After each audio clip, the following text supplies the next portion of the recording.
Art Fair 2024, our second edition, and I'm delighted to introduce you to our host. He's Melanie Gerlis, the art market columnist for the Financial Times, editor-at-large at the Art newspaper, and the author of several books that I have on my shelf, Art as an Investment and the Art Fair Story. And she's going to be talking today to us, Jan. Melanie, it's a huge pleasure to have you on board today. So I'll leave you to introduce. Thank you. Thank you. Thank you so much, gentlemen. Thank you, women in art there, for having us here. Thank you for being here. I hope your freeze week is going well. We're nearly there. Yeah, I'm delighted to be here at this fair, which is a really important addition to the London Mix, actually, this week, and to introduce you to the wonderful Aparajita Jain. She is, as you probably know, Executive Director of Nature Morte Gallery, a contemporary gallery with a very impressive roster of artists in Delhi and more recently in Mumbai as well. Her artists, she has a super booth at Frieze London, if you haven't seen it already, works by Tishi's Kalat, Subha Gupta, Bhatika, to name but a few.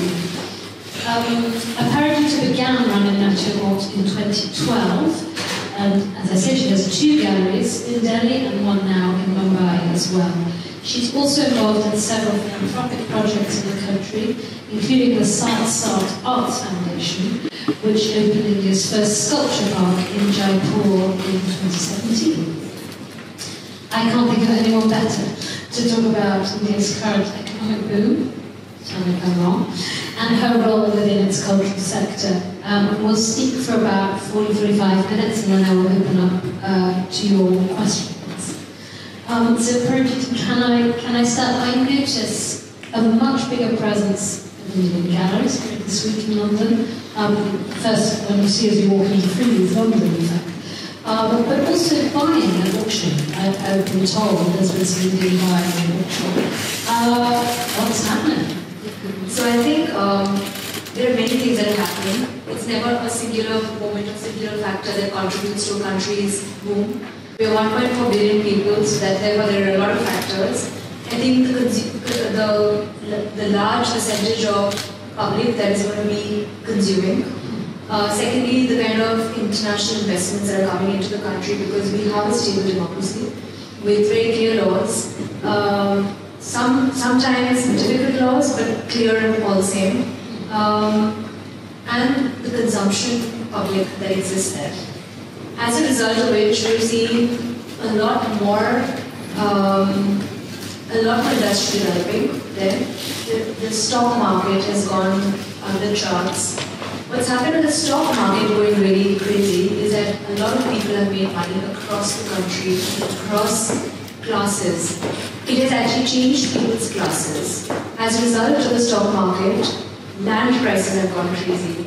And so today itself, I met somebody whose parents, who are farmers, sold their land for a large sum of money because highways are being developed across those regions. And so there's a lot of infrastructural spend that is happening. As a result, the engine of the country is running faster with a lot more money. And as we know, with everybody, or this is just, I guess, true for humanity, as we earn more money, we become more aspirational. We want what others have, we want what we always dreamt of having. It's different when you grow up in a country like England or a European or a Western country with a lot of access to things, but it's different when you grow up in a country like ours, where when I was young, product was simply not there. We didn't have choices. We had one television in the entire home. It might be true for many other people because technology changed all of us, but there were no restaurants or very few restaurants. We would eat 13 out of 14 meals cooked at home. There was simply not enough produce that was available. Delivery.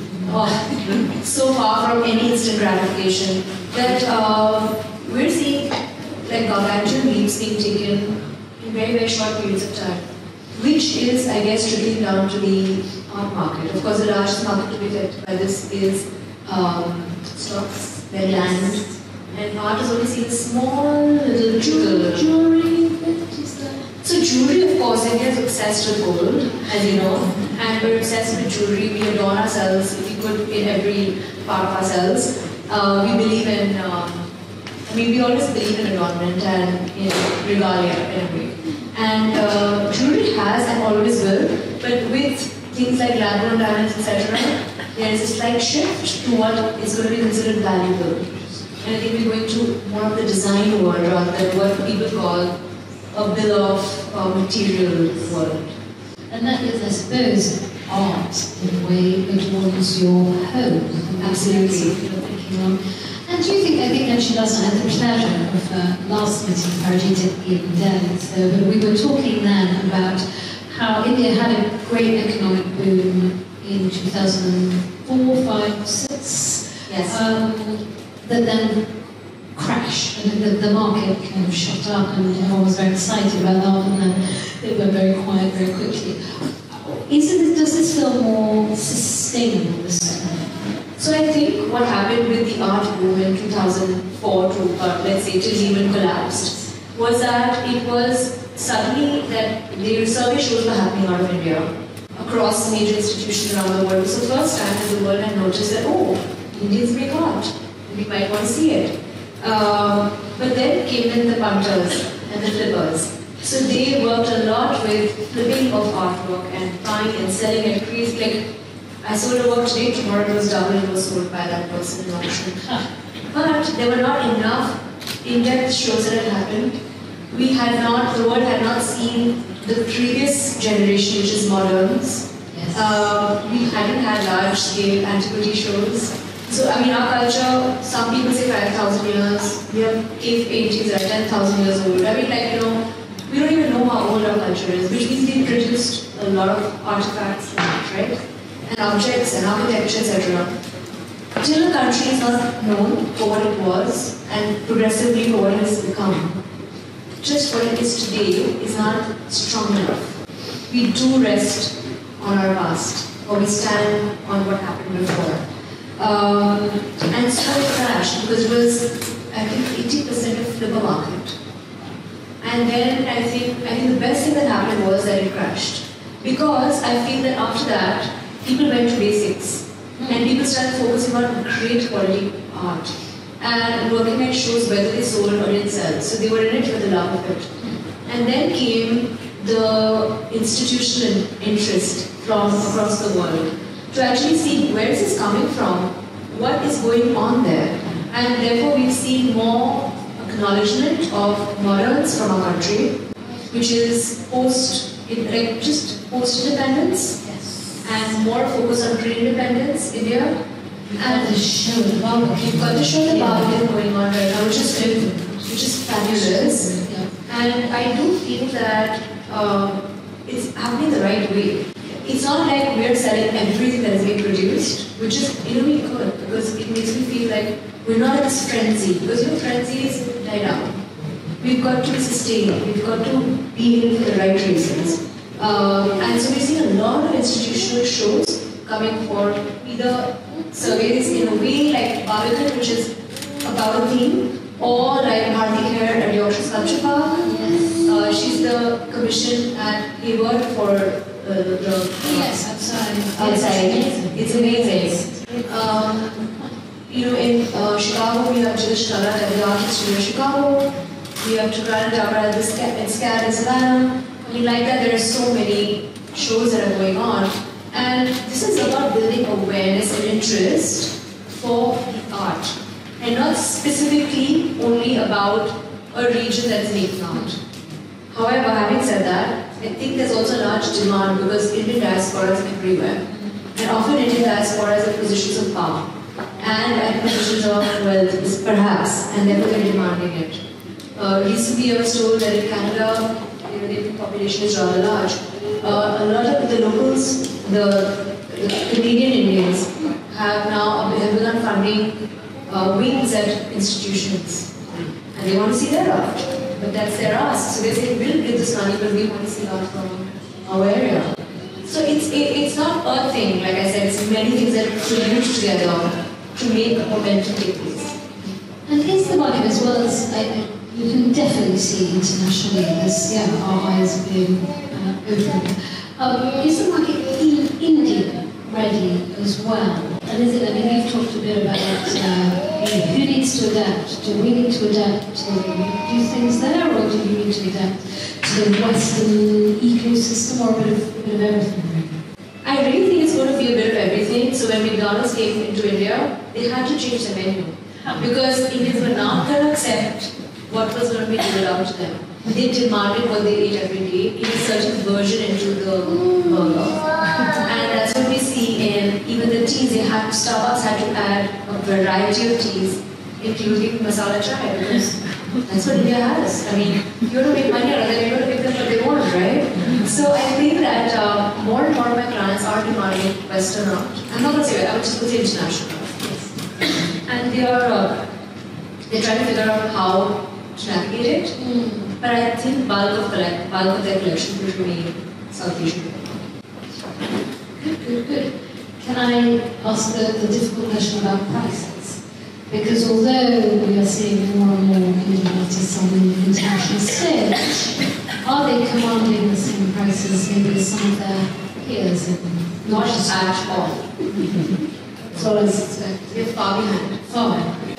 And is that just long bias? Is it unconscious bias? Is it just, I don't know, what is it? Because in African artists are very much in value.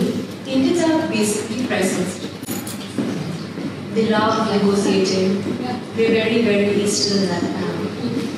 If a price, just because it's an MRP, doesn't mean that's the price they think they're going to give. It's always negotiation. Always. It could be like, I mean, the only companies that I think are just happen stop it is maybe like Dior and Louis Vuitton. But people try there as well. No, come on, you gotta do something, you're buying so much. Like, okay, but we don't care. So you gotta So the bias is actually, it comes from within, not from... It comes from within, so they do feel, please understand how poor the country was 75 years ago. And from there, I have grandparents who have lived through that. We live in joint families. They don't let us forget how hard it was or how little there was.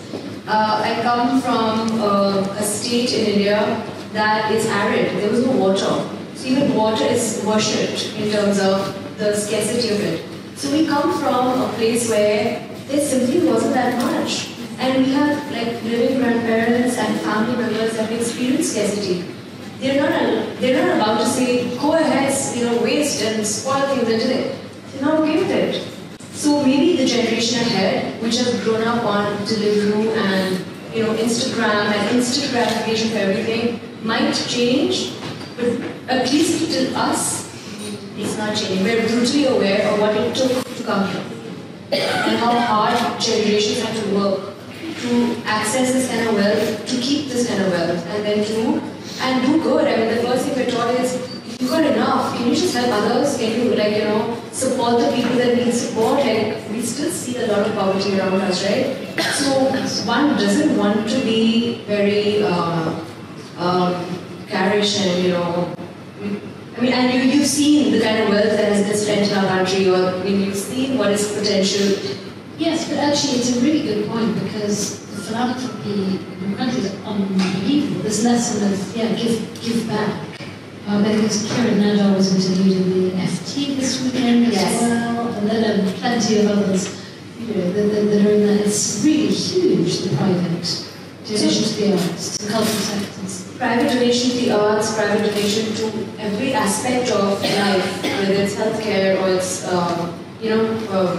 R&D in medicine, hospitals, schools, just name it. There's a lot of private money that is going into helping build India. So when you're building a country, you're building it for, like my dad works with farmers in one of the poorest districts in India to give them holistic regeneration of their lives. And there were farmers that were committing suicide many years ago because they didn't have enough money.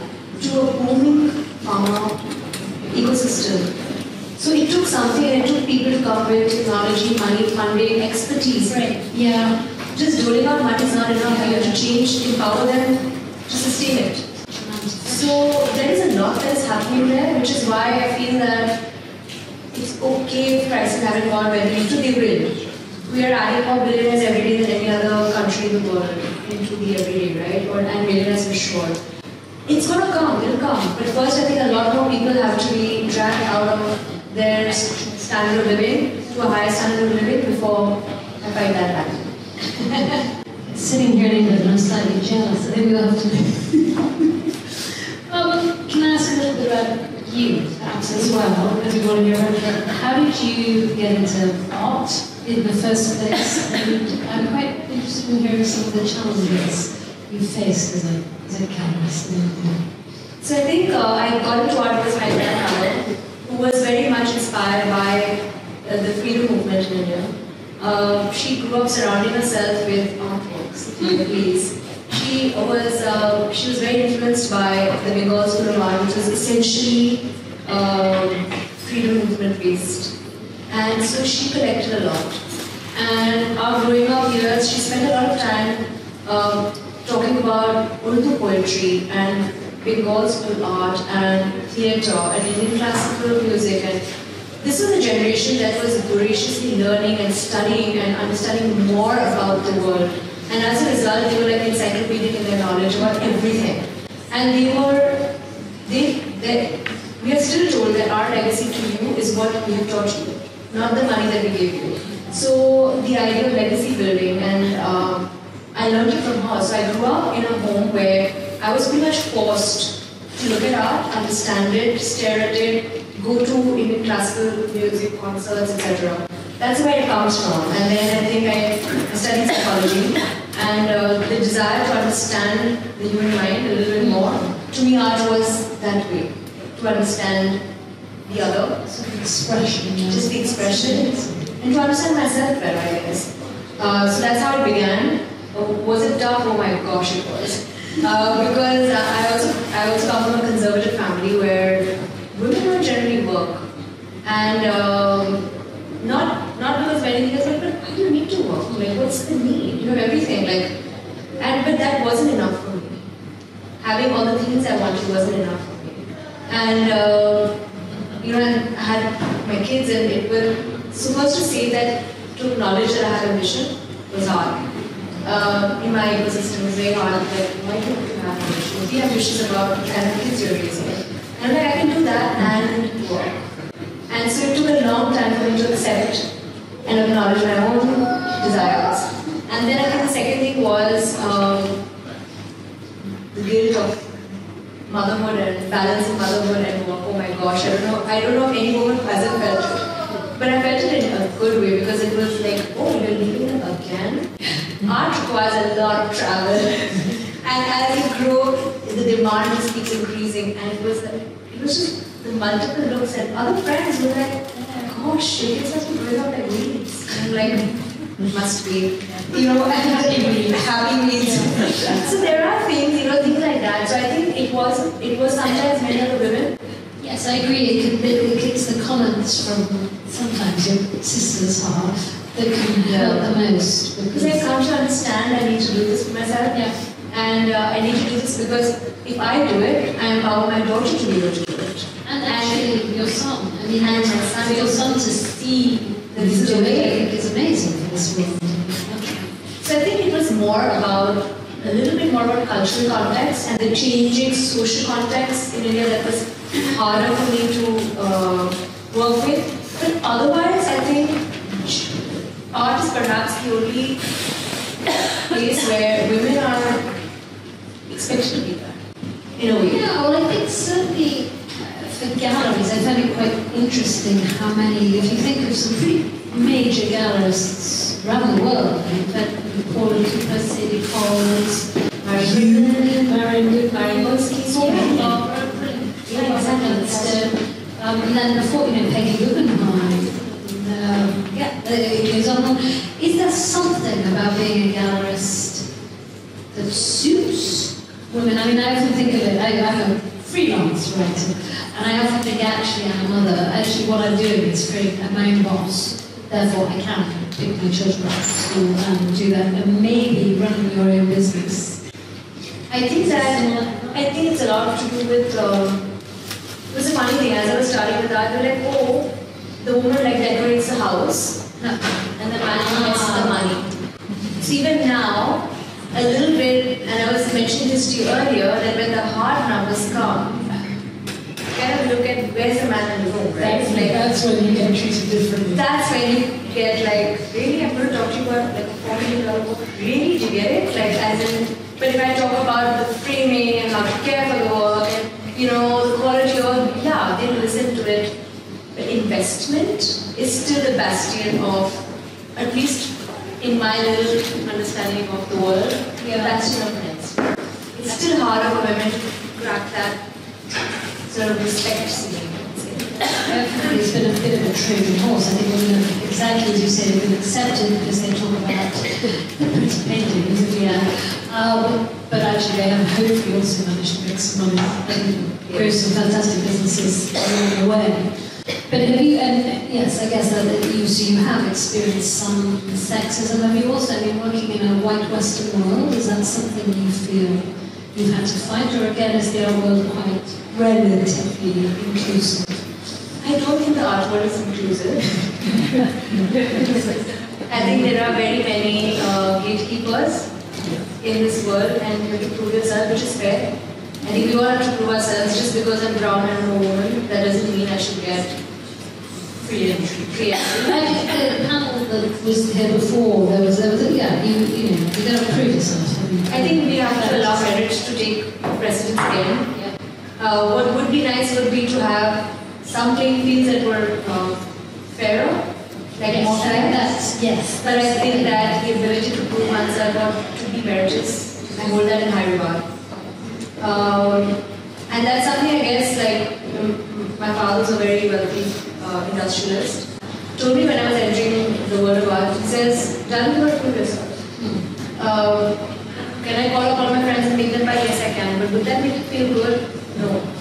So I think that there is something to be said about really working hard and working intelligently and creating yourself, doing it yourself. Yes, well, I know people who are children of wealthy people, famous people, whether they say it's a burden, because it's hard. Exactly. So I think that the art world is inclusive after a certain point of proving yourself. And I think that's been one of the questions that we are facing now more and more, because the number of people that we have in our country versus the number of people engaged with art is the percentage is very few. And that's a conversation we were having yesterday. How do we get those people to engage with us, especially where the context of the art world makes it a bit harder for them to engage with us. The context being sort of high intellectual barriers, or sort of more we create. You know, sometimes the text, the wall texts are tough. Yeah. Sometimes the concepts are obtuse and conceptual. Sometimes you need references of many other shows in the past which they might not have seen, right? So there is a lot that they're studied involved. There is a reason it's art history. It's not, it's not Instagram. It's not that easy to understand. So, I think the fact that it's precious. At some point we're talking about a lot of money, right? And that itself has its own barrier. Yes. For a lot of people, they're like, oh, this is not for us. It's too precious. It's too much.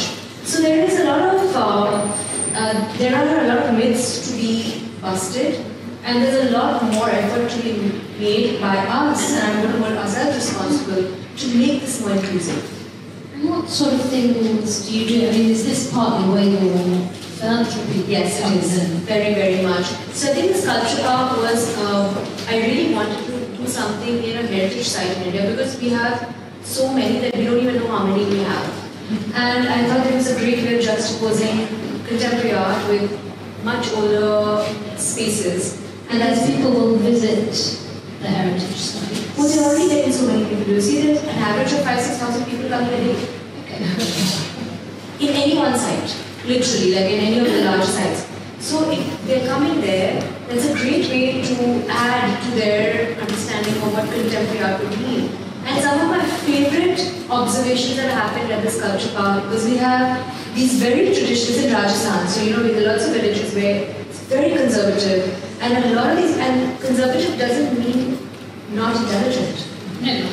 Super intelligent women who might not be cognizant in any other language but their own native language. And they come and they're like, what is this? And we say it's art. It's like, really? You made a chair art? So we have Alicia Kware there right now, and she has these plastic chairs that are bronze with spheres around them. And so they're so amazed. But they respect it the minute you say it's art. They look at it, they observe it, then they ask questions, and I think that's just beautiful. I don't want to talk down to anybody. I'm assuming that they're intelligent and they want to rise themselves, like all of us. So, Sculpture Park has been one of our initiatives. We run a curatorial grant for curators and directors of museums to come into India and do research. Yes, to understand, come from outside. Yes. And we're going to begin a new podcast series, which is going to be talking about why art, and then what about art, which is for the large audiences in India, because they're very confused about how to enter the art world, even to collect. They don't know should they go to, who should they trust, how should they collect, what is the idea of collecting? Is it something you like? Because what you like changes. Yes, and also what you like isn't necessarily the good. Exactly. It's baffling. I mean, there are lots of baffling rules. Exactly. So I think, so my podcast series, my desire is to democratize knowledge around the arts. We funded, which is now live, free course on Indian contemporary and modern art with a museum in Bangalore. We spent about 2 years producing that course. It's free. Because people say, oh, where do we learn about it? So we're like, okay, now we produce this course. We produced it with many academics actually. So yes, it's part of my desire is to really help take knowledge out there. I like what you're saying, that it's not that the curiosity isn't there. It is there. It's just helping it find out. And also giving it the correct information and knowledge. Knowledge is available on the internet, but people, you kind of need to package that information and give it to them in the nuggets that they need it. Long gone are the days where people are going to look at like 12,000 word essays, right? Like, who's doing that now? Too long to read, isn't it? Horrible expression. Horrible, yes. But so you draw them in by the short spurts and then you take them to the long form. So yes, that's what we're working on. It's amazing. I think maybe we have a podcast. Yeah, it's going to be launched shortly. That's great. And actually, what I wanted to ask you is a fair like this. Do you think a fair dedicated just to female artists would be interesting to have in India? I think it would be amazing. I think it would be really amazing. We have a lot of people that it would be amazing, but I think that we're just beginning to understand art and new art fairs are being added on. It would be a great place for within an art fair to have a section. Yeah, that's interesting, yes. In fact, we're getting a new art fair in Mumbai. Yes. People are very excited about Mumbai at the moment. It's the financial capital of the country. That's the truth. The stock market, the kind of wealth that is there, it's coming from there. So yes, it is a very, I mean, the funny thing is that money is no longer only in these two cities, and three. So it's a very interesting moment. Yeah. Well, I think it's going to be longer than a moment. I think it's going to be a few years of moments. That's what you're banking on. Yeah. And then, I mean, you have talked about being a mother, a wife, a daughter, yes, and an international gallerist. How do you do it? I mean, how do you? Is it that thing where you accept that? I mean, I found this week that I'm 30% good at my job, 30% good at being a mom, and maybe 20% at being a wife, and the rest comes. It's hard. I only hit that good percentage few days in the year. Every day there's something that has fallen apart somewhere in my life, and I said, okay, it's hard, right? It's hard to work and to be a super mom and to be a super friend and to be a super wife and to be super everything. So I just accepted I don't have to be super anything. I'm just going to enjoy myself. Like that. live the everyday and one day at a time. I've come back to now one day at a time. I'm here for freeze, I'm going to focus on it. If my son has a toothache, he's old enough to deal with it. I can tell him which medicine to take, but really beyond that, I think he needs to grow up. My daughter she's struggling with something, I'll speak to her, but I'm here for freeze, I have to finish this. But do you think the pace of the, by the way, you are super as well, but do you think the pace of this world, or the travel, is it something we need to, can that ever change? It can't, can it? You know, I've been trying to wonder, like, I really wish we were not traveling so much, because I think that it is exhausting. But I don't know how, I haven't found the answer to this yet. Yeah, and in fact, that was the amazing thing during COVID. I remember, that's it, art fairs are over. And then they came back, because there's nowhere else where you sell, I mean, you make quite a high proportion of sales to fairs, don't you? I think fairs are a great marketing tool. I think it establishes us as being somewhere or being at a certain place. Yeah, but I think that for us, our money is made more in between fairs. But it's very important for all the people that you meet, the new contacts that will possibly have fruition a few years later. So I think it's very important to do fairs, but I think that eventually some new model will come because it has other implications. Yeah, it does, and I think in this one I was talking about ecology, arts and ecology, and some brilliant people, but I did say the question, we're all here because we've all flown in. I have, and a lot of people have flown in, and that's why we're all in the conversation. And other artists flown in. So there is pressure on, there is and it's a very people absolutely. So let's see, I don't know, I mean, if anybody has the answer how to manage travel, I would love to know. Well, I am now actually going to open it up to questions, so maybe you're going to get some brilliant answers as well. Does anyone have any questions for Aparajita? She's already, yes. It's behind the camera. You want me to? Oh no, it's okay. I wanted to ask you about like local artisans in India. So in India there is a lot of like tribal artists, and there's a lot of different regions in India that have their own local artists and culture. And that's still kind of lost to the world and like to the world of like the global community. So I wanted to know if there's a way that as Indians we can bring those kind of like underground artists or like those are like everyday people who are making art to like the global community, because there's a lot of talent in that. So I think that craft has a wide variety of people in it. So there's textile art, there is fine art, there is in India musicians or folk music, etc. Fashion is having its moment with craft, with the Chanakya school that did stuff with duo, or basically a lot of Dio's gowns are made in India, hand-done, handmade. India is the only place where handmade still exists in the quantity that it exists.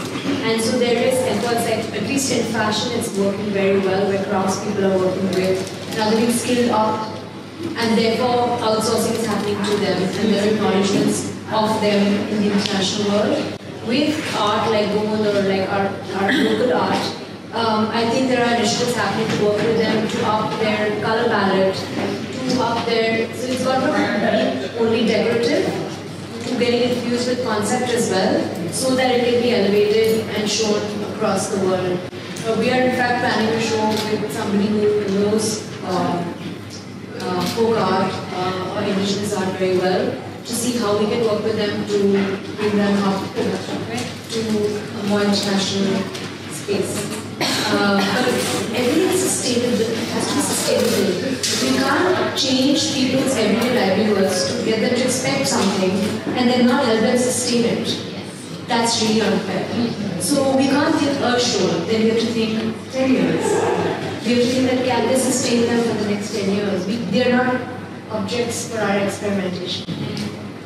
So we have to be sensitive to that. So that's what we're thinking through a 10-year plan before we introduce newness into their already selling work.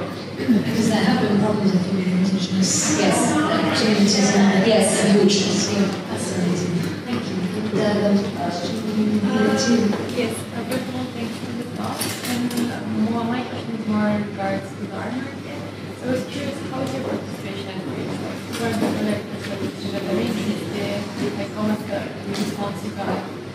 So we have a lot of interest coming in from the Middle East, but the large percentage of our buyers remain Indian, whether in India or NRIs.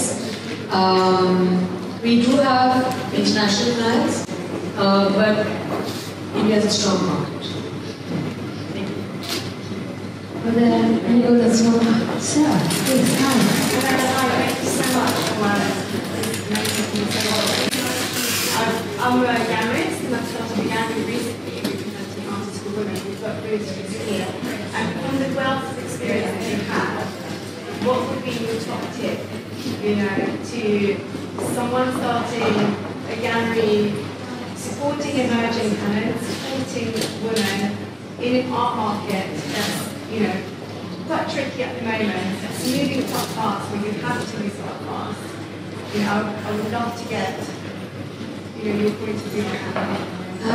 When I began working in art, the market, I started November 2008. The crash has happened. And I was like, gosh, my timing, it's just epic. But what it taught me was how to be frugal, and taught me what is the best way that I could build awareness for my artists or my program with the least amount of money. And I think that the top thing from my understanding is awareness. So I keep telling my team, if 5 people see it, you'll get maybe 2% response in your general numbers, right? Like you get no response. But 100,000 people, 2% is not bad at that. 500,000 people, 2% is not bad at that. So think the first thing is to create awareness on behalf of the artists in the program. And I think now in the world today with technology, there are very many ways of doing it. So rather than we can use technology for our benefit for that. So that would be my... I thought you were going to say that's what you were saying to us. Yeah. I was going to say, but it's still hard to navigate India. We know India because we don't know anything else. Would people be as receptive to Western art? Because you were saying they really want to support local art. So I don't know whether they want to support local art or they just know it. Yes. And therefore they respond to it. And because they've known of it since forever, that's what they're comfortable with. So it's like, there was once long ago, I read an article about why the Mona Lisa is the most expensive painting in the world. It doesn't have a price, but why it would be the most expensive painting. Because people in the remotest of villages would have seen an image of their work. And that's the power of awareness and the power of information. The more people that know it, the more precious, there's a moment at which it becomes more precious. Till it becomes popular and then precious. So if you have a Monet exhibition in Delhi, is that popular? So I think for a lot of people it would be popular or it would be precious because they were like, oh my god, Monet in India? And then it would be popular because it's beautiful. But maybe not like Kelly. That might be hard. But like Anish Kapoor, he's your superstar. He's somebody who did. So that he thinks he's British. In the time he's Indian. There's this weird tussle going on, but British is the same thing, so it's okay, it's not a big deal. But the whole thing is that it all depends on what they're used to. So my dad is used to what he grew up with, which is my grandmother's art. My kids hate that. They like what we have got. That's what they're comfortable with. I can see them wanting to buy more of this. So it's every generation, what they grow up with or what they see in museums around them or spaces. That's why I come back to awareness. It's all about visual awareness. Yeah. You said that the middle class is an indirect standing. Well, it's generally are more women buying art, or you find more female artists, or they're thinking brave and they're thinking, okay, I can actually become an artist? We have more female artists coming in, yes. But are more women buying art? No, not yet, because we are still a very traditional society. Wealth in business families is held at the apex. And therefore, it's the bastion of men. There are very few families being held by women. And so, your check writing, the ability to write large checks are still coming from men. So, still asking for it. And so, but now what's happening is people are upgrading their homes. So anybody who was in a 2-bedroom apartment is moving to 3, 3 to 4, 4 to a home. And there, interior designers and architects are like, we're not giving a home if you don't have art. Because the photographs will not go into Architectural Digest. And they will not be in HTSI. Right? So it's very expensive. It's very, and then they get addicted to the idea of buying it. They get addicted to seeing good stuff. And then it becomes conversation. So it's melting from adornment it moves to collecting. But they also make it more confident, the equality and the gender. I think when we're not being active being artists, because I could actually do it. There are very many women artists in India. I have many in my roster. The issue with the artist side of India is that there are not enough schools and there are not enough galleries to nurture them. So there is a different kind of a problem that's happening in India. There's not enough infrastructure to support young emerging artists. We don't have enough institutions yet. So where do they show their work? Where does experimental work show? In a gallery like ours, we have large costs. So I could maybe do 2 very experimental shows per year, but the rest have to earn us back money to pay the bills, right? So who is going to be doing that experimental work? And therefore we are seeing a large, we are seeing more galleries and institutions coming in, which is a lot of people. Do you think that is changing? Do you get a sense that it's going to take a long time? It is changing, but 1.4 billion people. Do you know the kind of women in our Yes. Thank you. I'm going to have to say, I could talk to you all day. Thank you so very much. Thank you so much.